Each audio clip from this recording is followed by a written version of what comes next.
আসসালামু আলাইকুম বন্ধুরা, পজিটিভ ওয়ার্ল্ড ইউটিউব চ্যানেল থেকে আমরা আজকে খুবই জটপট একটা রেসিপি নিয়ে আসলাম। আজকে করতেছি আমরা হলো যে আপনার চেপা শুটকি দিয়ে পেঁয়াজ রসুন দিয়ে আসলে ভর্তা। তো আমি এটা পাটা পুতাতে না বেটে এটাকে হলো চুলার উপরে কড়াইতে ফ্রাই প্যানেই কিন্তু প্রসেস করছি।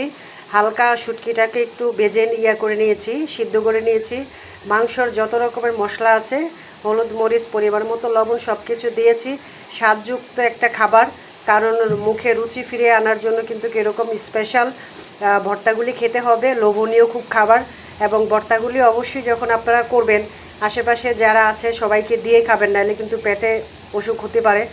আর পরিবারে যারা সদস্য আছেন সবার সাথেই শেয়ার করবেন। যদি ভিডিও ভালো লেগে থাকে আমরা আরও নতুন নতুন কন্টেন্ট নিয়ে সামনে আসবো ইনশাল্লাহ। শেয়ার করে দিবেন, আপনাদের একটা শেয়ার আমি আরও অনুপ্রাণিত হব। ভালো থাকেন, সুস্থ থাকেন এবং স্বাস্থ্যকর খাবারের সাথে থাকেন। আল্লাহ।